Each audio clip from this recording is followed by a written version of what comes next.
Hello, hello everybody. My name is Danielle. I'm one of the film programmers, in this festival, and today we're joined.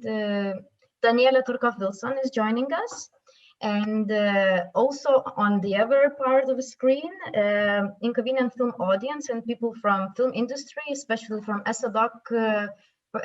Special SODOC participants are joining us, and SODOC is a training initiative which is focused on developing documentaries and cross-media projects with social impact. So for them, this conversation will be really interesting. And we already had a conversation with film director Feras Payat this week. And today we will talk with Danielle about a bit different topic, not about the film, not how it was made, and we won't go into the details of the film, but we'll talk about what was happening and still happening when the film was made, especially about the social impact campaign, because Daniela is associative and impact producer of this film, so she will talk about that more. So Daniela, really thank you for joining us. Thank you for having me. I wanted to say and encourage everyone to ask questions. You are part of our conversation and you're participants of our conversation. So please don't hesitate and ask whatever you want to ask Daniela. And you can do that on your right above. So there is a place where to write a question, or you can comment or write what you want.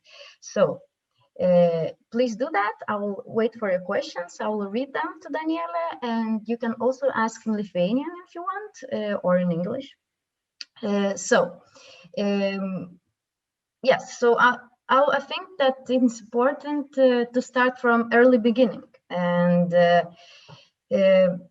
Daniela is director and founder of the Think Film Impact Production, and she will tell us more what it does. And she has a really huge experience in political and in NGO sector.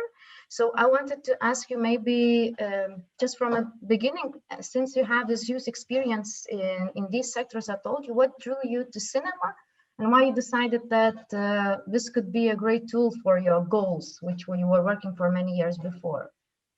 Well, thank you so much, Davila. And I think it's an honor to always be involved in discussions where people are keen to understand how their art and the power of film can really make a difference. So for us, why did we start Think Film? I've worked in political environment for many years. I'm very passionate about art and film, and I realized that the mechanisms can be very slow. If you want to make change and you're a policymaker, you're expected to follow every line, go through each hurdle, make things very slowly move. But if you're in the social sector and you represent people's voices, communities, you can really drive change at a speed that is much faster than even from the inside. But what's more powerful is if you know how the political structures work, but you are able to empower that speed into the system by knowing the political structures and having the right film content to push that faster. So I really felt there was a niche to empower policymakers and the political world to bring in film by understanding political strategy, not just the grassroots, not just awareness campaigns, but real political influencers, high level engagement, and making sure that we're having open meetings, closed door meetings to push as much impact as possible in a short space of time. Yes, so you decided to start working with films to reach your goals. And can you tell more about your profession? What is your profession at the moment? And so I already mentioned that we will talk about the social campaign of this film, but just before this film, so what person who is responsible of social campaign does? Because we know that after the film is made, you are preparing your distribution campaign, you're preparing your marketing campaign, you're thinking how to reach festivals, how to reach yes, cinemas. But what is that? So in our profession, I truly believe that impact production has a value from pre-production. If we come in and we have the right influencers and the right contacts and the right academic expertise that we have in our network, for example, at Think Film, we can give you insight to your productions and also support in when to release, how to release, what messaging to use to release. And often people think that's just purely marketing, but marketing only looks at statistics for digital views or how many people have engaged or which age group to target. When you look at political strategy, you're looking at what is on the agenda, what are governing bodies going to decide, what policies are they going to change, how can we make the film be the inspiration for a new legislation or a new movement or a new action. So actually we use content from films even before they're released to build an audience and a market, so that when you're launching your film, you already have a support network. You already have people that are demanding your content. So there is this component to what my profession is. So our profession at Think Film, as policy experts, we're almost like a Deloitte or an Accenture, a kind of perfect strategic consultants for the films. And we have a real focus and drive on social justice, making sure that the people in the film are protected, that the message within the film is to drive more equitable, social, democratic voices. We really want to make sure that the citizen feels involved in policy, something that film can make you feel so close to, and for policymakers can make them feel so close to citizens. So we have the production level, the pre-production, and then in the marketing and distribution, we also come in and we help with messaging, narrative. We help build targeted exposure events. If they are now mostly online, but we also did a lot of physical events previously.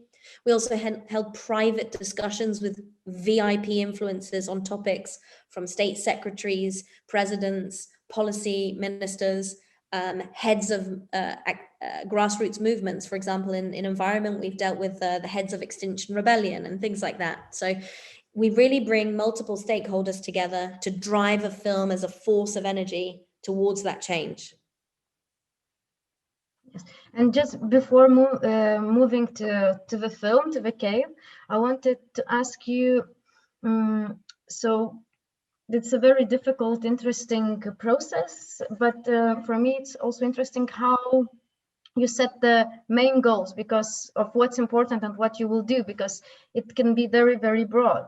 It can be, I want to change the world, but you have to have really, really narrow goal to, then it can make some change. So how you narrow it? It's a great question. And I think a lot of filmmakers don't ask themselves this, actually, when they're making their films. You have a global message, but sometimes your global message cannot make the change happen fast enough.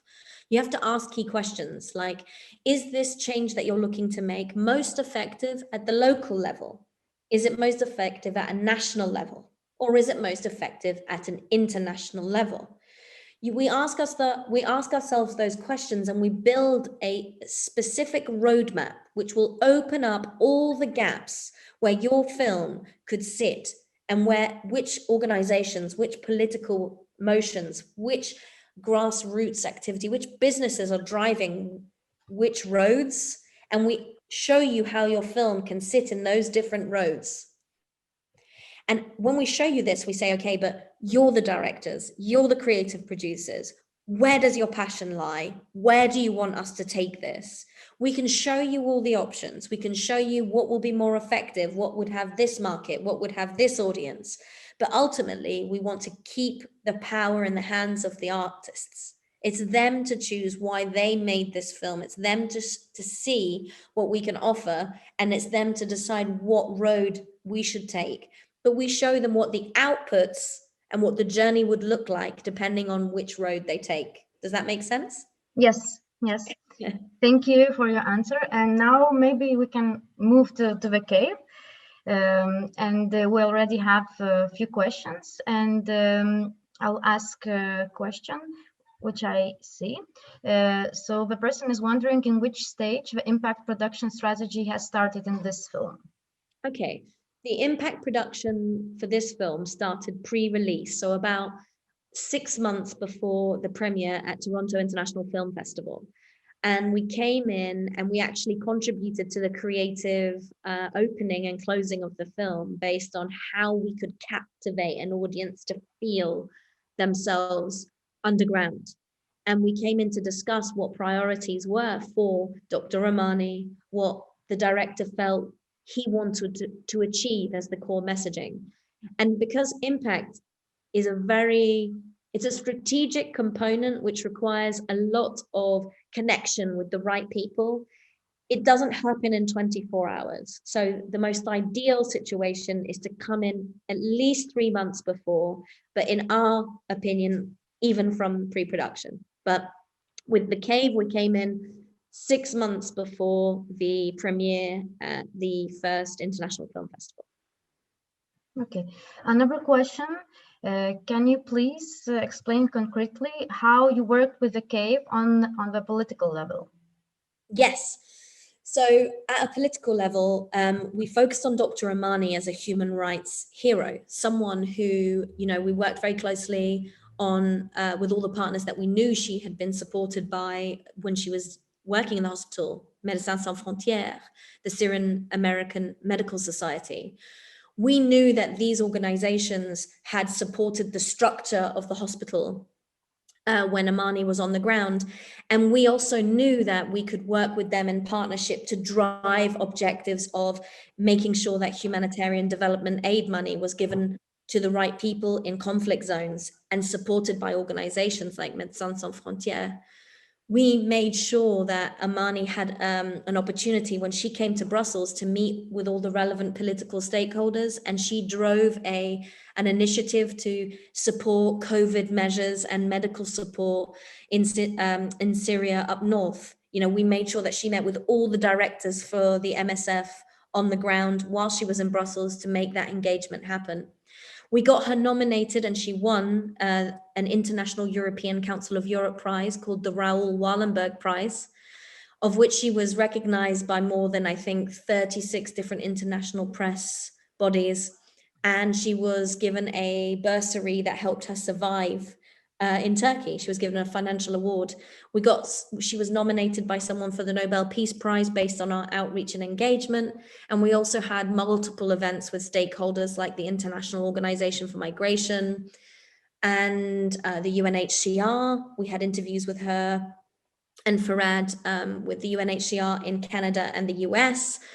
And we also coordinated her shortlisted nomination for the European Sakharov Prize at the Parliament level, which was supported by more than 130 members of Parliament. And we're still continuing our work with her. She just featured at a UK Parliament event testifying the situation on the ground for children, a European Council event, a European Parliament event. And we also got her to win an international award by the Monaco Better World Forum at the Venice Film Festival. And yes, the work is ongoing. Political level, we also got her to engage with the UN Steering Committee on the negotiation, the future of what Syria looks like. What would Syria, the Syria stakeholder group at the UN level? And I think that's, there must be more, but that's what I can think of right now. It's a lot. You just talked about political level. Can you tell about other levels and other audiences you wanted to reach, and what you were doing? Yes, for us, the world we're living today, it's very easy to polarize communities and identities, especially with a conflict like the one we're seeing in Syria. It's very easy for people to categorize religions or perspectives as harmful or dangerous. But what Amani represents is someone who is completely devout to her faith, but is a liberal woman who believes in the rights of women in the workplace, who believes in the rights of women for progress, who believes in the rights of female young girls, children to develop and live their potential.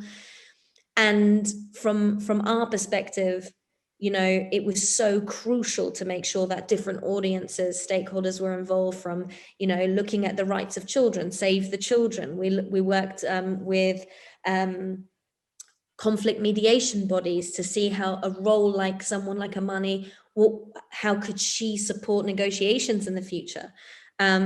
We've connected with Syrian diaspora across Europe. There are so many, we connected with women, the UN women bodies, just to empower her as a woman who is driving forward political change. So yes, it was all about local diaspora communities and women leadership in a sense. And also the film festivals where we featured her for human rights awards, like Venice recently. And how many people are working with this impact campaign? So at Think Film, we had around 4 staff members working on the campaign alongside the National Geographic team. So we are quite big. In the end, we would join, our calls every week would be with at least everyone involved in the campaign, because this is a human rights film. So National Geographic really respected that. They found it was important for them to make sure that Amani was protected, that Dr. Amani had the right people behind her. So then the human rights impact side of the work was involved in all of the different components, including the Oscars campaign, including all the different release showings of the film across the globe before the Oscars nomination. So we were really on calls with maybe 50 or 60 people sometimes a week. We have a question. Mm-hmm. We have quite a lot of questions, but I will ask one of them and then other questions. So please join us. And people are also thanking you for sharing this film and for opportunity to talk with you. And so there is a question: can you talk about the cost of targeting a campaign like this, as in special screenings and invites to decision makers, and how was this amount raised? So the costs for impact vary depending on how long you work on a film, the time pressures and constraints around release. So for example, we came in 6 months before, but our targeted campaign around impact started from the premiere of the film in September, right up to the shortlist nomination in January at the Oscars. So 3 months of very super intense work. And it really depends on the output. So how many items from our menu that Think Film provides to the films that we work with, to decide how many of these do they want to deliver. So, you know, if you're taking big events, which we did at a global level, including strategic work, it can be anything from a minimum of 15,000 to 150,000, depending on which kinds of levels of partnership you're looking to have with what we do. And what was the second part of the question? Sorry, Davila, can you remind me? Yes, as in the special screenings and invites to decision makers, and how was this amount raised? So the amount was raised, we partnered initially with Danish Documentary, who upfronted an engagement fee. So the production supported our initial fee. And then we worked closely with National Geographic to show them which parts of the campaign we would support their teams with and what value that would have to them. And they then supported through National Geographic, through Danish Documentary, a supplemented amount to reach all the items on the menu. So yes, it was the production and also in this case, the distributor.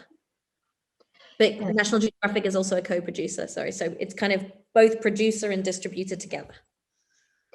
We will a bit move to the topic we were talked before, but there's a question about would your outreach strategy have been different if you had been involved already in the development of the film, not in the end, as you told us? I think the outreach from Think Film's perspective is always a very standard process. We have protocol that we go by. I think what we could have achieved in terms of political narrative and change would have been different if we had come in from development. when you talk about politics, you're talking about machines in lots of different countries that require understanding, cultural knowledge, high-level networks. And we are very proud at Think Film to have very strong networks. But the more time you have, the more you can achieve, and the more we can diversify the outcomes. So that means we'd have more time to achieve. For example, we did set up a fund which is contributing to help, and Armani is leading that fund, and she's helping women and children on the ground in Syria. But with more time, we could have already showcased results from that fund. We wouldn't just have to be raising money and then deciding during the campaign. We could have had projects that were trialed and supported and shown outcomes. And that would have been a very nice thing if we had had more time. Also, there's a question. There's another impact campaign, Stop Bombing Hospitals, related to the film for Sama, Yes. documentary.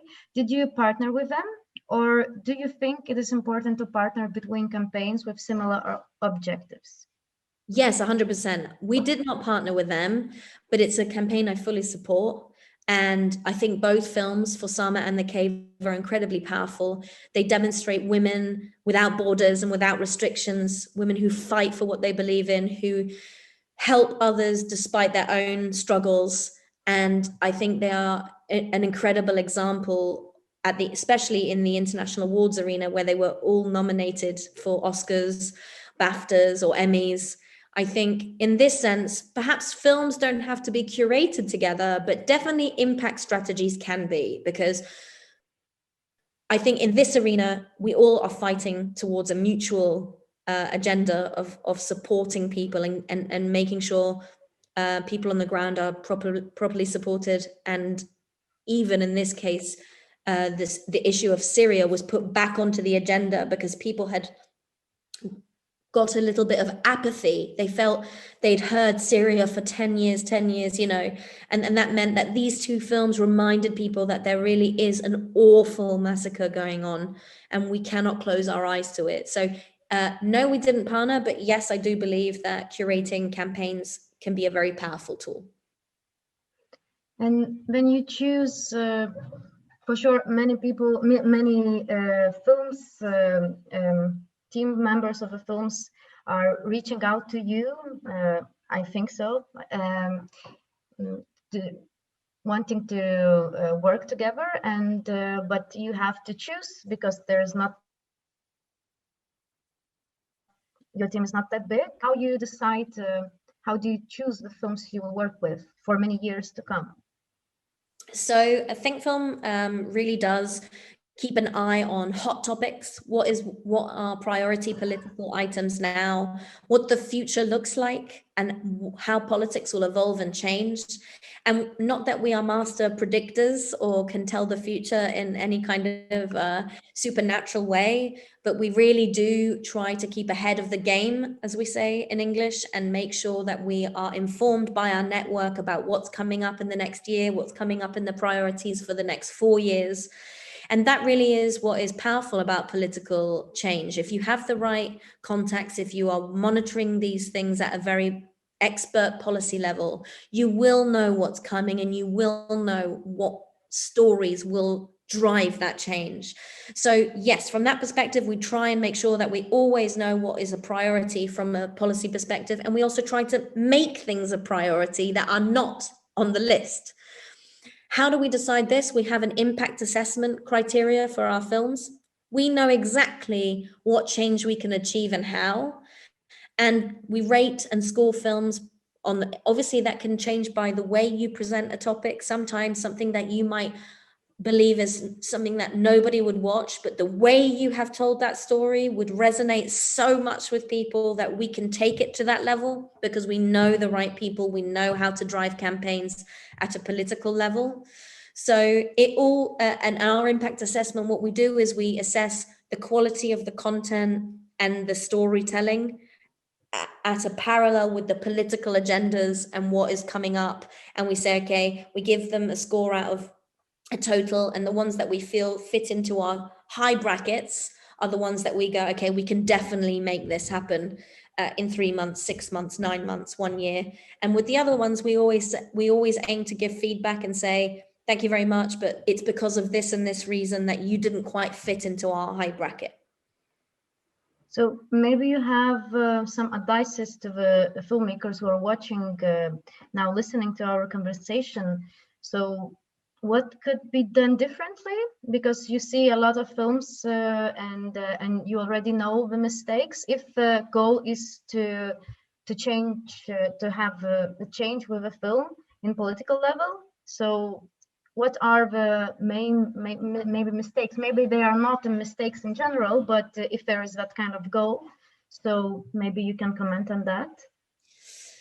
I think from a film industry perspective, I would say there is an underestimation of what impact value we bring within the production world as impact and the concept of impact production is seen as something that is almost an afterthought when it comes to the film supply chain. I truly believe that if the film supply chain incorporated impact with a specific criteria, so you have to know what you want within the team. Are you looking for grassroots? Are you looking for community change? Are you looking for a policy that hasn't been released yet on climate action to be activated on waste? Is your film going to change the way all grandparents in your community or elderly people think about a specific political item? You have to think about what the change is and why you're involved in it and who is the driver. If you've got those three things clear and you know those three things, and a good impact producer will come in and exactly know where to fit those items to make sure that your film makes that change happen.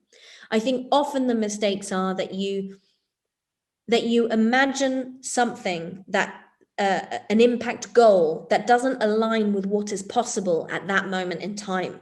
That doesn't mean it's not possible in 5 years or even a year before that, but you have to evaluate what is possible at the moment of your release, at the time that within the time that you have to release that campaign, and whether that change is something that you believe is what you want with your film.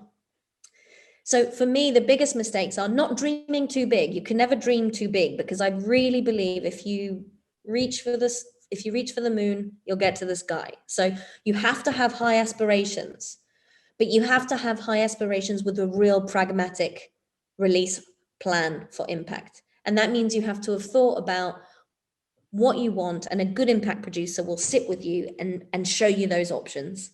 And that could be 4 or 5 different options based on how long you have and when you'll release. But that's, for me, the best way to move forward when it comes to making a difference with your films. And for sure, maybe it's a wrong question to ask, but when do you know that your social impact campaign succeeded? And then it's already, we can stop and okay, let's move to another film. But you know that, okay, we already spent 1 year doing this and it's done. There are many measuring factors. Some of them are qualitative and some of them are quantitative. Mm-hmm. You know, we recently partnered with a film at Participant Media, and we were directly responsible for 35% of the sales in one of the distributed countries. How did they measure that? They measured the objective of ticket purchases. Why did someone buy that ticket? And they particularly referenced the campaigns that we designed with our partners 4 months leading up to the release. So we know exactly that the reason they watched those films was because of the campaigns that we delivered before the film. And if we are looking at a global revenue of around 4 million for a big film that we worked on, you can imagine a 35% value on that versus the amount that we are actually asking people to pay towards a campaign. It's incredibly valuable. It depends on the revenue. It depends on how many distributors you have and where you're planning to get your film out. But I can also tell you that the value has also been, in some cases, with some of the documentaries we've worked on, they were not even going to get distribution until we had, for example, Theresa May at the time retweet something around a big event we organized with one of our films, and suddenly we had a distribution deal in 3 countries. So the value can also be exposure. The value can also be you proving you have a market to get more funding for your film to finish it. Impact is something that shows people you have listeners, you have a drive, you have an objective, you have influencers, and you've even in some cases already created a change. And those are things that people want to be involved in. They want to showcase and they want to say that your film supported. So in terms of value, there is the post value in distribution and marketing and ticket sales. There is the number of people you've brought to a film before it's released to support your film and elevate it, to give a higher value sale to your film. And there is also the content that we bring with experts and influencers that have often been filmed in some of our partnerships as part of the individuals that feature. So the value is in content, the value is in production, the value is also in distribution and ticket sales. You just have to understand how impact can really bring that to you and fit it within your global priorities. But if you don't do that, you won't see where the value is. I encourage the participants to ask questions if you still want to, because we are going towards the end of the meeting, because we already took quite a lot of time of yours. But I will ask one more questions and maybe if there will be more, and then we will finish. But I wanted to ask at the just the case about Lithuania, what my friends and community, I'm in also the part of a community of documentary filmmakers. You know, it's completely, you can say it's quite a new strategy how to distribute a film and social impact campaigns. And in many countries there are still no specialists who are working with that. And also filmmakers have, and producers and all the team members have to start thinking differently about the documentaries, how they should be made if political impact, social impact is their goal. So what do you think about this, people who work with this and who are thinking of working in this field? What kind of I don't know, career before they should have? What kind of where they should study? Or for sure there is a lot of workshops about that you can learn from where, but what kind of, from where they should go? Where should this begin? I think this is a great question. You know, my background is I am someone who loved the arts. I love to be on stage. I love to perform. I was involved in that as a hobby.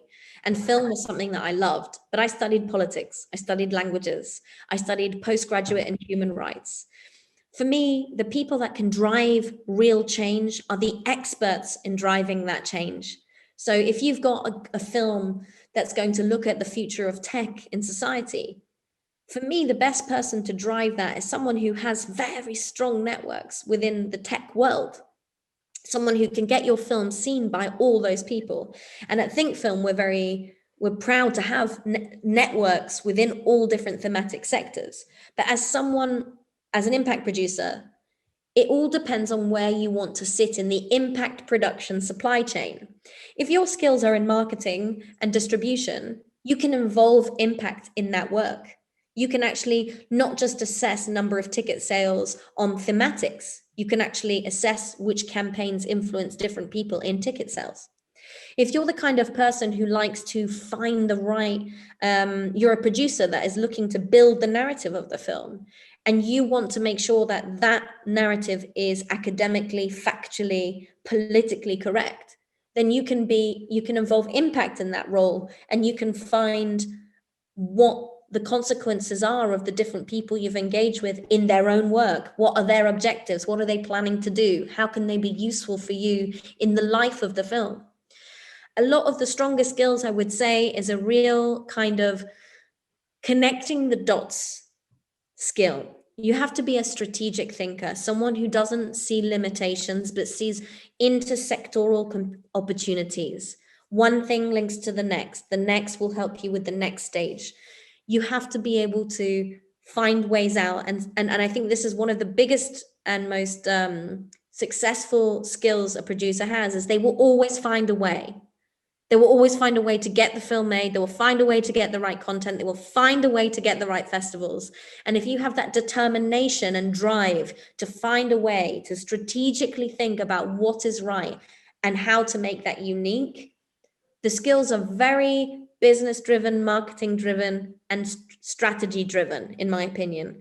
It is, if you are a creative person, from my perspective, the other side of my personality, a creative dimension is useful because you can appreciate the films and the arts and the individuals you're dealing with, and you can have some kind of involvement in that process.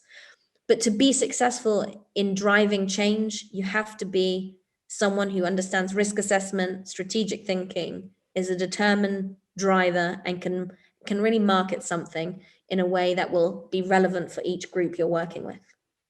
Thank you. I hope you encourage people to take this job, to think about that. And we have one more question.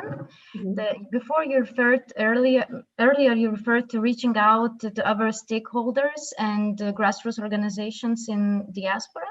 Could you expand on what is the negotiation like, and also what do you offer in return? And the precious access and network contacts, how do you manage data protection? Okay, so there's a lot of questions. Yeah, the first question in terms of what is the exchange, well, obviously a film like The Cave that has a very strong backing from National Geographic, that people are able to affiliate themselves with, connecting to their social media posts and the campaign itself, and they kind of own their own dimension of that campaign. So whilst we are driving our own narrative with the film, they can take, they've often taken different excerpts, different extracts of the film, run their own events, created their own social media tags, but supported by the film itself. They often get access to artists and creators that are very well respected in the industry that they would not know otherwise how to get access to. So it is a real exchange in that they feel they are bringing the creative world that has a very strong voice in society to an issue that maybe if they tried to deliver it themselves on their own, they would not have the same kind of exposure. So that's how do you negotiate with them. The negotiation isn't about money, although often, for example, when we help set up the fund for the film with Dr. Amani, there are projects that we can receive in the board and review and give money to based on the money raised by Dr. Amani for the cause. So there can also be an exchange there, but it is very transparent and clear that there is no buy-in. This is not, there is no relationship based on, okay, you do this and we'll give you this money. No, it's not like that at all. It's all about them being able to use the content for their own goals that we feel are aligned with the film. And we make sure that they can use that content as much as possible to drive their own marketing in a sense.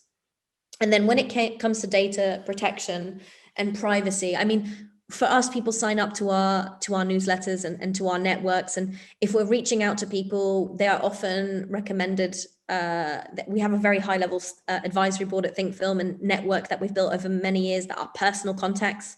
So anyone we contact, it's either in full, in full management of the data protection laws, or we are recommended by someone to connect with. We've been connected by someone who wants to connect us based on the work they know that we're doing. I hope that makes sense. Okay, I'm sorry that we have to finish, or for the audience, I'm saying sorry. And because it's quite late already, and we talked for quite a bit. So thank you very much, Daniela, and all of you who joined us and asked questions. And wish you good luck for your campaign with this film, because it's still happening, and I hope it will happen for a long time, and in your work in general. So thank you very much, and thank you for the audience. You can join our Q&A sessions every day until the end of the film festival. And so thank you, Daniela, and goodbye to all of you. Goodbye. Bye.